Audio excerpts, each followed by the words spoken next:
তোমাদের রসায়নের 11 অধ্যায়ে আমি কিছুক্ষণ পরেই একটা বেসিক ক্লাস নিব।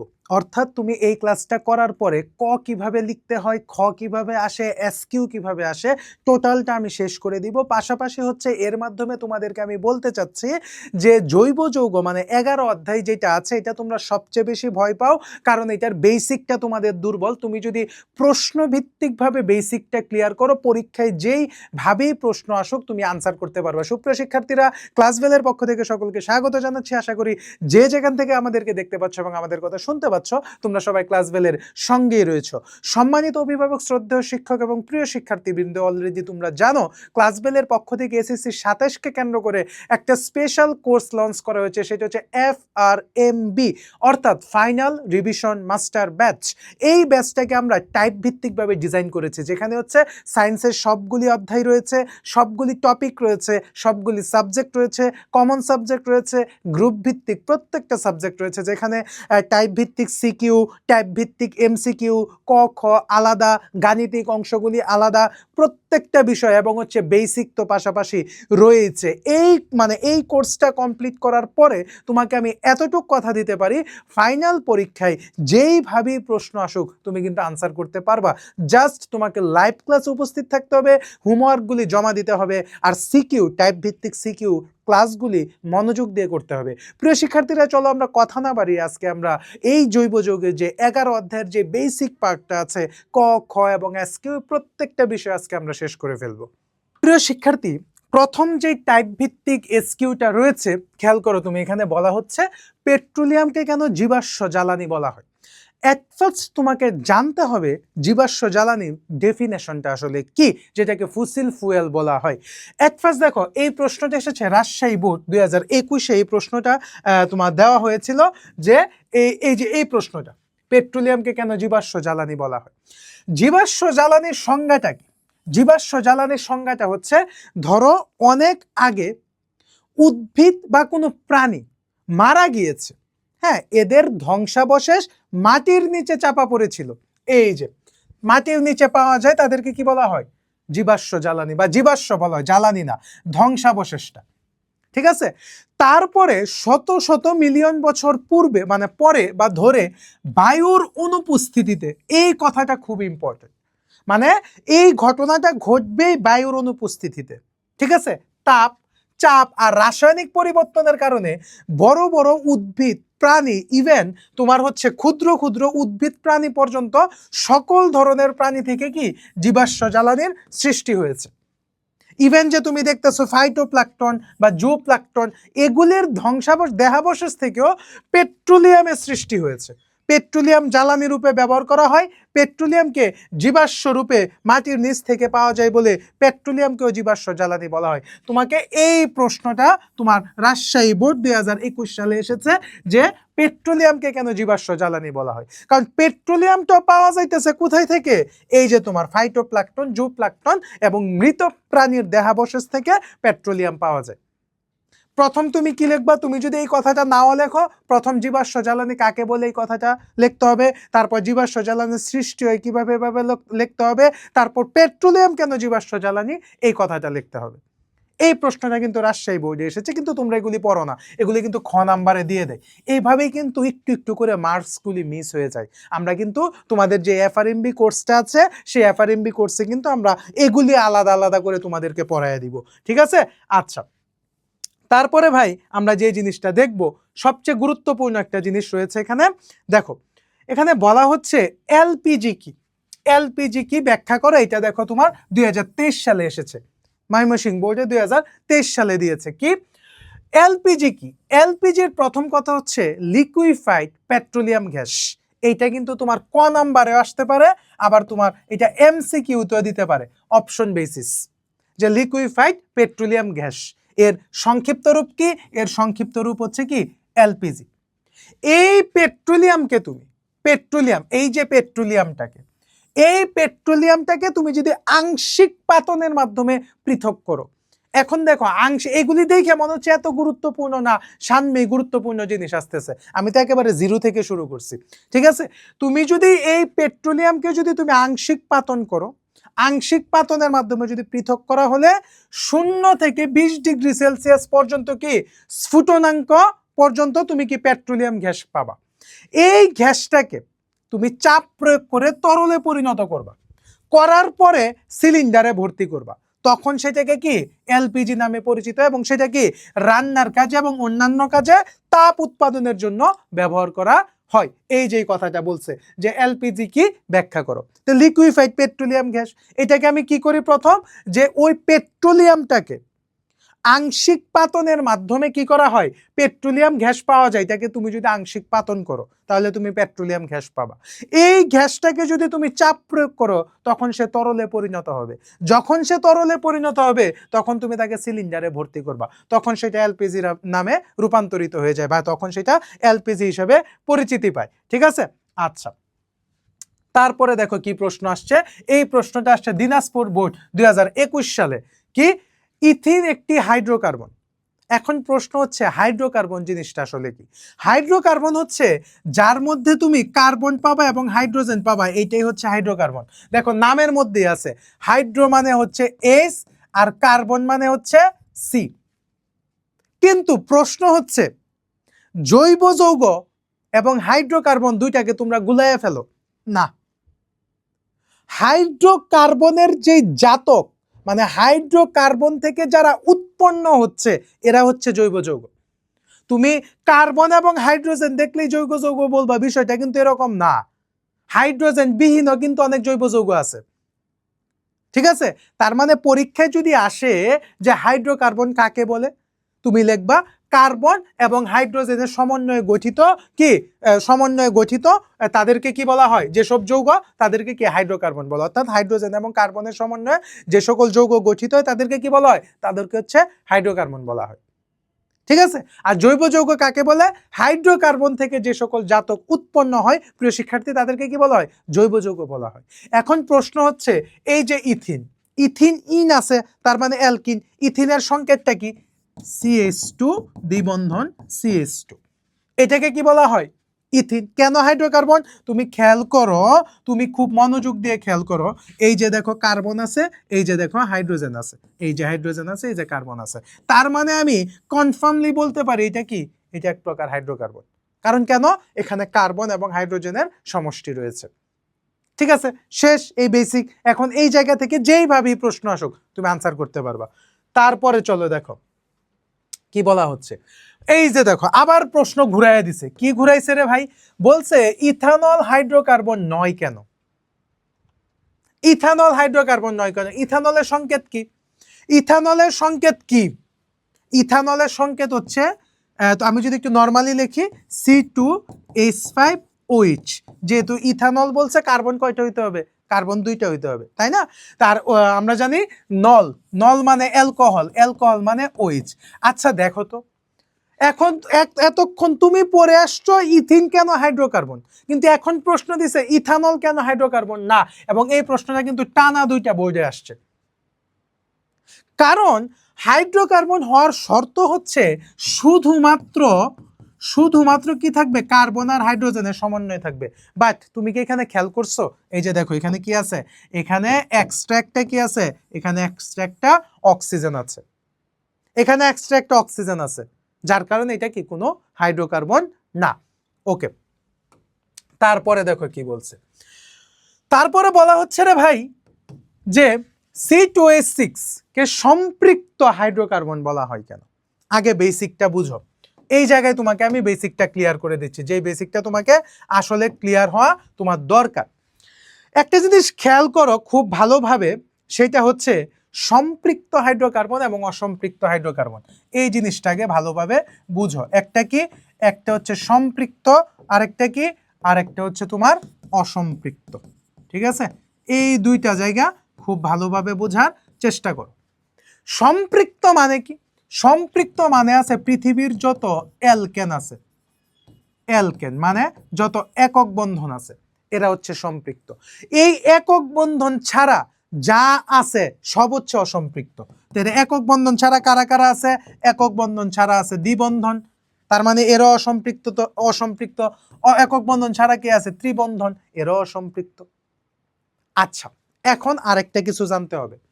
দেখো এই যে দ্বিবন্ধন, এই দ্বিবন্ধন মানে কি? অ্যালকিন। অ্যালকিন। আর ত্রিবন্ধন মানে কি? এগুলি তোমরা জানো, তারপর একটু বলে দিচ্ছি। অ্যালকাইন। সবাই তো আর এগুলিও জানে না। আর এইটা কি? এটা তো হচ্ছে অ্যালকেন। তার মানে তুমি শুধু মনে রাখবা যে সম্পৃক্ত হচ্ছে কি? সম্পৃক্ত হচ্ছে অ্যালকেন। এছাড়া যা আছে সব কি? সব হচ্ছে অসম্পৃক্ত। ঠিক প্রশ্নটাকে এইটাই তোমার বলা হয়েছে যে, খেয়াল করো যে এই যে এই প্রশ্নটা, এইটা কেন সম্পৃক্ত হাইড্রোকার্বন? তার মানে আমি কমপ্লিটলি বলতে পারি এইটা সম্পৃক্ত হওয়ার কারণ হচ্ছে অবশ্যই এটা অ্যালকেন কিনা আগে আমাকে এটা দেখতে হবে। তো অ্যালকেনের সূত্রটা কি? অ্যালকেনের সূত্র হচ্ছে CnH2n+2। এইটা হচ্ছে তোমার অ্যালকেনের সূত্র। অর্থাৎ কার্বনের মান যদি 2 হয়, মানে n এর মান যদি 2 হয়, n এর মান যদি 2 হয়, n এর মান যদি 2 হয়, তাহলে 2 দোকানে কত? 4, 4 আর 2 কত? 6। তার মানে আমি বলতে পারি এটা অ্যালকেনের সূত্রকে সাপোর্ট করেছে। তার মানে এইটা একটা সম্পৃক্ত। এখন তুমি তোমার ঘটনা এভাবে তুমি লিখতে পারো। এইটাকে কেন্দ্র করে এখানে ব্যাখ্যা দেওয়া হয়েছে। বাট n এর মান যে হচ্ছে 2 দেওয়া, এইটা কিন্তু তোমাকে আইডেন্টিফিকেশন এখানে করে দিতে হবে। এই কথাটা টিচার খুঁজবে এবং এই সূত্রের অ্যাপ্লিকেশনটা টিচার তোমার খুঁজবে। ঠিক আছে? আচ্ছা, পরে দেখো সেম ঘটনা। প্রোপিনকে অসম্পৃক্ত যৌগ বলা হয় কেন? সেম। অসম্পৃক্ত মানে কি? হয় অ্যালকিন হবে না অ্যালকাইন হবে। এইখানে কি বলছে? প্রোপিন। ইন বলছে, তার মানে অ্যালকিন। আমরা জানি অ্যালকিনগুলি কি? অসম্পৃক্ত। সোজা কথা এই ঘটনাটাই বলছে। প্রোপিনের সংকেতটা কি? প্রোপিনের সংকেত হচ্ছে CH3 CH দ্বিবন্ধন CH2। এই যে দেখো এখানে কি আছে? এখানে খেয়াল করো, এই যে তোমার দ্বিবন্ধন আছে। ঠিক আছে? তার মানে এটা এক ধরনের অ্যালকিন। অ্যালকিন মানে কি? সেটা অসম্পৃক্ত। ইভেন হচ্ছে অ্যালকাইনও কিন্তু অসম্পৃক্ত। ঠিক আছে? আচ্ছা, তারপরে কি বলছে দেখো, এই যে বিউটিন, দেখছো এইভাবেই রে ভাই বেসিক ক্লিয়ার করতে হয়। বেসিক ক্লিয়ার যেটা আমরা বলি, এইভাবেই কিন্তু ধরে ধরে বেসিক ক্লিয়ার করতে হয়। এই যে দেখো বিউটিন, বিউটিন একটি অসম্পৃক্ত হাইড্রোকার্বন। সেম ঘটনা, সেম ঘটনা, সেম আলোচনা। ঠিক আছে? আচ্ছা, তারপরে দেখো কি বলছে। এখানে একটু ভুল করছে হয়তো। এই প্রশ্নটা আসছে দুইটা ভিন্ন কেন, দেখি। প্রদত্ত যৌগ দুইটি সাইক্লোবিউটিন, এর দুইটা গাঠনিক সংকেত। আচ্ছা, এখানে প্রশ্নটা হয়তো তুলতে পারে নাই। এই জায়গাটা প্রশ্ন তোমরা দেখে নিতে পারো। সিলেট বোর্ড 2019 সালে আসছে। ঠিক আছে? এই প্রশ্নটা তুলতে পারে না, তারপরেও দেখি। হ্যাঁ সরি, প্রশ্ন তুলছে। এই যে একটা বক্স, আমি এই যে উত্তরটা দেখে আমার খেয়াল হয়েছে, সরি। আচ্ছা দেখো, এইটা আর হচ্ছে এইটা এক্স্যাক্টলি জিনিসটা কি? দেখো এইটা 1 আর এইটা হচ্ছে 2। দেখো প্রশ্নটা কত? সিলেট বোর্ডে আসছে। হ্যাঁ, খুবই সুন্দর একটা বেসিক দিছে, খুবই সুন্দর একটা বেসিক। আগে বোঝার চেষ্টা করো জিনিসটা। এইটা দেখা তুমি আবার এইটাকে মানে মনে করো না যে তোমার জ্যামিতি পড়াচ্ছি আমি। ঠিক আছে? এই জিনিসগুলি বুঝো। এইটা হচ্ছে এখানে কয়টা? এখানে দেখো আমি একটু কালারটা চেঞ্জ করি তোমার জন্য ইজি হবে বুঝতে। এখানে কি আছে? এই টাইপটার নাম হচ্ছে সাইক্লো। বাকিটা বলতেছে, আগে বুঝো। এই টাইপটার নাম কি? এই টাইপটার নাম হচ্ছে সাইক্লো। সাইক্লো। ঠিক আছে? এই টাইপটার নাম।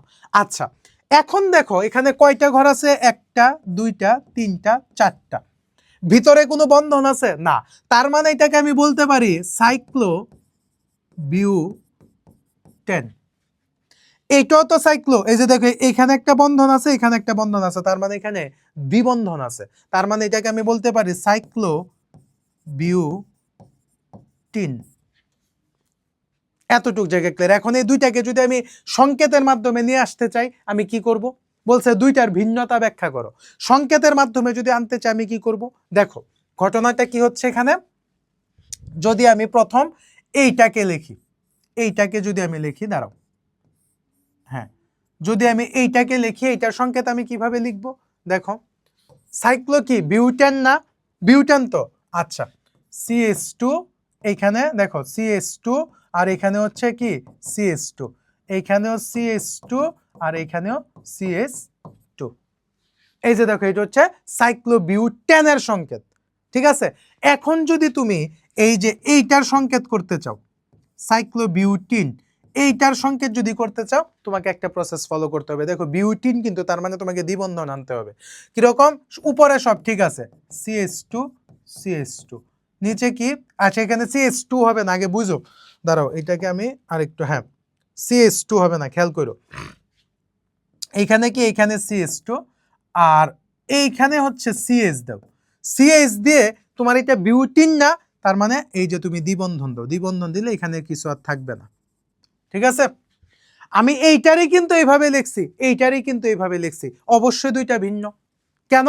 কারণ এই যৌগটা হচ্ছে তোমার অ্যালকেন আর এই যৌগটা হচ্ছে অ্যালকিন, তার মানে এই যে দুইটার ভিন্নতা আমি পেয়ে গেছি। এইটা হচ্ছে সম্পৃক্ত, এইটা হচ্ছে অসম্পৃক্ত, এইটা হচ্ছে একক বন্ধনে আবদ্ধ, এইটা হচ্ছে দ্বিবন্ধনে আবদ্ধ। এই যে দেখো দুইটার ভিন্নতা আমি ব্যাখ্যা করে দিছি। ঠিক আছে, এইভাবে তোমাকে বেসিকগুলি ক্লিয়ার করতে হবে, কেমন? আচ্ছা, তারপরে কি বলছে দেখো, বলছে সাইক্লোপেন্টেন, বলা হচ্ছে সাইক্লোপেন্টেন, তার মানে অ্যালকেন। ঠিক আছে, একটি বদ্ধ শিকল হাইড্রোকার্বন ব্যাখ্যা করো। যেহেতু সাইক্লো কথাটা বলছে, তার মানে তোমাকে মনে রাখতে হবে এইটা একটা বদ্ধ। কেন? কারণ সাইক্লো কথাটার বা বদ্ধ শিকল কথাটার মানেই হচ্ছে যে কার্বন প্রান্তটা একটার একটা বলয় দ্বারা আবৃত থাকবে, মানে আবদ্ধ থাকবে, একটার সাথে একটা লেজ লাগানো থাকবে, একটি বলয় বা চক্র গঠন করে, তাদেরকে কি সাইক্লো বা বদ্ধ শিকল হাইড্রোকার্বন বলা হয়। যেহেতু সাইক্লো পেন্টিন বলছে, তার মানে আমাকে কয়টা কার্বন নিতে হবে? 5টা কার্বন। দেখো কিভাবে সাজাই, এই একটা, এই দুইটা, এই তিনটা, ঠিক আছে, এই 4টা, আরেকটা কি, এই হচ্ছে তোমার 5টা। এখন আর কোনো কাজ নাই, এখন কাজ কি? এখন কাজ হচ্ছে এটা এভাবে দিয়ে দাও। এখন তুমি মিলাও, এখন কি মিলাবা? H2, বা এইভাবে লিখতে পারো H2 H2 H2 H2 H2। তোমার কি কি বলছে? পেন্টেন না? 1 2 3 4 5। সাইক্লো কথাটা যখন তোমাকে বলবে, তখনই তোমাকে এই যে এই বলয়ের কথা চিন্তা করতে হবে, এই দুইটার সাথে এই দুইটা, এই দুইটার সাথে এই দুইটা। ঠিক আছে, এইভাবে হচ্ছে জিনিসগুলি তোমাকে বুঝতে হবে। এইভাবে ধরে ধরে বেসিকগুলি কিন্তু আমরা যে FRMB কোর্সটা লঞ্চ করা হয়েছে টাইপ ভিত্তিক, এইখানে কিন্তু আমরা শিখাবো। তোমার কিচ্ছু, তুমি যদি প্রি টেস্টে 0 প্রিপারেশনও থাকে, প্রি টেস্ট তুমি 0, কিছুই পারো নাই, টেস্টে তো আর এসব বললে হবে না। ঠিক আছে না, টেস্টে ফেল মানে ফেল। আচ্ছা, সেম ঘটনা বলছে যে সাইক্লোপ্রোপিন একটি অসম্পৃক্ত বদ্ধ শিকল, অবশ্যই অসম্পৃক্ত। কেন? কারণ এটা হচ্ছে অ্যালকিন, অ্যালকিন মানে অসম্পৃক্ত। সেম ঘটনা সাইক্লোপ্রোপিন, সাইক্লো মানে প্রোপিন মানে কি, কয়টা কার্বন? 3টা কার্বন। 3টা কার্বনকে আমাকে কি করতে হবে? 3টা কার্বনকে মিলাইতে হবে, যেহেতু প্রোপিন বলছে আমাকে দ্বিবন্ধন দিতে হবে। ঠিক আছে, এখানে কি আসতেছে? CH2, আর এখানে কি, এখানে হচ্ছে CH। কথা ক্লিয়ার? দেখো চক্র গঠন, সাইক্লো দেখলেই যে কোনো ভাবে তোমাকে চক্র তৈরি করতে হবে, এই ঘটনাটাই এখানে বলা হচ্ছে। ঠিক আছে, আচ্ছা, তারপরে তোমাকে কি বলছে দেখো, বলছে সাইক্লোবিউটেন একটি অ্যারোমেটিক যৌগ নয়। অ্যারোমেটিক কথাটার মানে কি? বেনজিন বা বেনজিন জাতকের মতো হইতে হবে, যেমন ন্যাপথালিন, যেমন অ্যানথ্রাসিন। ঠিক আছে, এই যে এই স্ট্রাকচারগুলি তোমাকে ফলো করাইতে হবে, যে এই টাইপের স্ট্রাকচারগুলি হবে। ঠিক আছে, ন্যাপথালিন হইলে 2টা বেনজিন, অ্যানথ্রাসিন হইলে 3টা বেনজিন। অ্যানথ্রাসিন তোমরা পাও না, অ্যানথ্রাসিন ইন্টারে পাবা। ঠিক আছে, আচ্ছা, তোমাকে কি বলছে? যে সাইক্লোবিউটেন একটি অ্যারোমেটিক যৌগ নয়, কখনোই না। সাইক্লো মানে হচ্ছে গঠনটাই হবে এরকম, এই যে এই টাইপের গঠন হবে। ঠিক আছে, এই যে এই টাইপের গঠন হবে, বক্স। ঠিক আছে, বা একটা কার্বন প্রান্তের সাথে আরেকটা কার্বন প্রান্ত মিলতে হবে।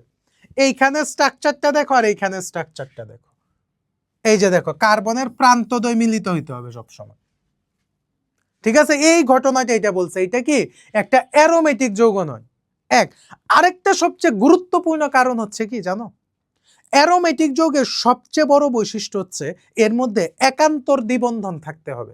একান্তর মানে কি? এই যে ধরো আমি একটু কালারটা চেঞ্জ করে দিই, এই যে এখানে একটা বন্ধন, এই ঘরটা খালি থাকবে, তারপরে আরেকটা, তা এই ঘরটা খালি থাকবে, তারপরে আরেকটা, এইটাকে বলা হচ্ছে একান্তর দ্বিবন্ধন, যেটা তোমার এই যে সাইক্লো জাতীয় যৌগগুলির ক্ষেত্রে নাই। তার মানে আমি বলতে পারি এটা কি, এটা কোনো অ্যারোমেটিক যৌগ না। বাট বেনজিন একটা অ্যারোমেটিক যৌগ, এইটা যদি বলে, এইটার সবচেয়ে বড় ইউজ পাবা তুমি ইন্টারে। হাকেল তথ্যের সাহায্যে এগুলি সলভ করা যায়, যেমন 4n + 2।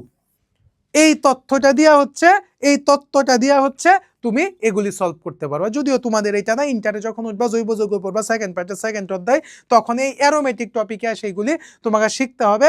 তারপরে দেখো এখানে কি বলছে, এই যে দেখো এই প্রশ্নটা, সিলেট বোর্ড, কুমিল্লা বোর্ড, এইগুলি তোমার সাইজ করবেই। এই যে দেখো এটা দিনাজপুর বোর্ডে আসছে 23 সালে, কুমিল্লা বোর্ডে আসছে হচ্ছে বিষয়টা কত সালে, 21 সালে আসছে। ঠিক আছে, আবার দেখো C6 অ্যারোমেটিক যৌগ কেন ঢাকা বোর্ডে আসছে, কুমিল্লা বোর্ডে আসছে, ময়মনসিংহ বোর্ডে আসছে।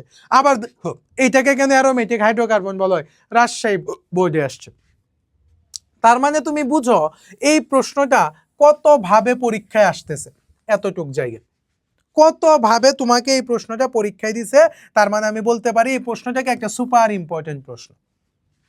ঠিক আছে, এই জায়গাগুলি তোমাকে ক্লিয়ার রাখতে হবে। এবং আরেকটা কথা আমি বলে দিচ্ছি, এই প্রশ্নটা যেইভাবেই আসো তুমি চেষ্টা করবা একটা জিনিস মনে রাখার জন্য, যে এই জায়গাটা মনে রাখার জন্য। ঠিক আছে, প্রশ্নটা তোমাকে যেইভাবেই দেখ কেমন। আচ্ছা, এট ফার্স্ট একটা জিনিস তুমি খুব ভালোভাবে খেয়াল করো রে ভাই, যে অ্যারোমেটিক যৌগ যে আমি বলতেছি, অ্যারোমেটিক যৌগের আসল ঘটনাটা কি। আমি এইখানে এত ব্যাখ্যা না দিয়া আমি ডিরেক্ট একটা ব্যাখ্যা দিতে পারতাম, সেইটা হচ্ছে 4n + 2। এইটা দিয়ে আমি ডিরেক্ট আনসার নিয়ে এসে পড়তে পারতাম। যদি n এর মান 0 1 2 3 হয়, মানে পূর্ণ সংখ্যা যদি হয় তাহলে সেটা অ্যারোমেটিক, পূর্ণ সংখ্যা না হইলে সেটা অ্যারোমেটিক না n এর মান। এখন তো এখানে এই প্রসেসটা তোমাদের আরো বিস্তারিত পড়তে হবে এখানে, যেহেতু তোমাদের এটা নাই। আচ্ছা, এট ফার্স্ট হচ্ছে ঘটনাটা, ওয়েট দেখি এটার পরে কোনটা দেওয়া। আচ্ছা ঠিক আছে, এট ফার্স্ট বেনজিন একটা অ্যারোমেটিক হাইড্রোকার্বন কেন, এই প্রশ্নটা ধরে আমি আগাচ্ছি এবং এই জায়গাটা হচ্ছে তোমাকে আমি মুছে দিচ্ছি, ওয়েট করো।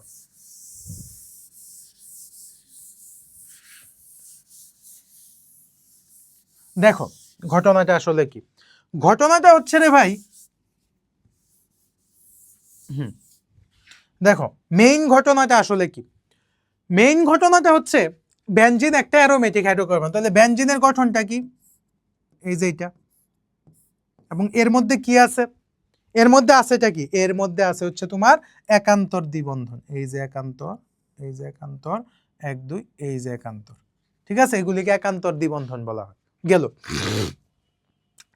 এট ফার্স্ট ঘটনা হচ্ছে এদের মধ্যে কি থাকবে, এই যে একান্তর দ্বিবন্ধন থাকবে, একান্তর দ্বিবন্ধন থাকলো, একান্তর দ্বিবন্ধন থাকলো। এরপরে বলা হচ্ছে এখানে কার্বন কার্বন একক বন্ধন এবং একটি দ্বিবন্ধন থাকবে, কার্বন কার্বন একক বন্ধন এবং কি একটা দ্বিবন্ধন থাকবে। এই যে এগুলি কিন্তু এক একটা কার্বন, এগুলি কি, এগুলি কিন্তু এক একটা কার্বন।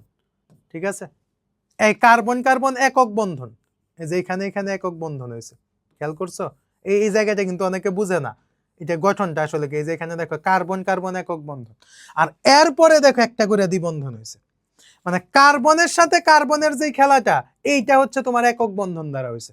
কেমন? আচ্ছা, তারপরের কথা হচ্ছে এইখানে চক্রটা দেখো, এটার গাঠনিক সংকেতটা আমরা যদি বলি, গাঠনিক সংকেত এই যে এটা হচ্ছে বেনজিন, এটা তোমরা সবাই জানো। হ্যাঁ, এই গঠনের প্রবর্তক হচ্ছে বিজ্ঞানী ফেবুল। ঠিক আছে, এই গঠনটার প্রবর্তক বিজ্ঞানী ফেবুল। আচ্ছা, এবং এইখানে আরেকটা কথা হচ্ছে 5 6, এই জায়গাটা এখন মনে রাখার দরকার নাই, বা এটার পক্ষপাতিত্ব আমি করি না এখনো। 5 6 7 সদস্যের সমতুলীয় যৌগ, কার্বন কয়টা আছে, C6H6, কয় সদস্যের, কয় সদস্যের রে ভাই, 6 সদস্যের। কিন্তু এই যে এই সূত্রটা তোমরা যদি শিখতা, ঠিক আছে, আমি ক্লাসে শিখিয়ে দিব, এই সূত্রটা দিয়া তোমরা এগুলি আনসার দিয়ে দিতে পারবা। ঠিক আছে, ওকে। তারপরে দেখো সেম ঘটনা, এই যে দেখো এই প্রশ্নটাও তোমার পরীক্ষায় আসছে, এই টাইপটাও কিন্তু তোমাদের পরীক্ষায় আসছে, খেয়াল করছো, সেম প্রশ্নটা কিন্তু পরীক্ষায় আসছে, এই প্রশ্নটাই আসছে আবার ঘুরে, এই যে ন্যাপথালিন একটি অ্যারোমেটিক যৌগ কেন ব্যাখ্যা করো। তারপরে আসছে এই যে ন্যাপথালিনের সংকেত অ্যারোমেটিক হাইড্রোকার্বন কেন ব্যাখ্যা করো। আবার এটাকে সরাসরি দিছে ন্যাপথালিন অ্যারোমেটিক হাইড্রোকার্বন ব্যাখ্যা করো। এবং দেখো এটা কতগুলি বোর্ডে আসছে, এই জায়গাটা খেয়াল করো, কতগুলি বোর্ডে আসছে, এটা সেম ব্যাখ্যা, সেম ব্যাখ্যা, সেম ব্যাখ্যা, এটা নিয়ে আর আমি কিছু বলবো না, একই কথা।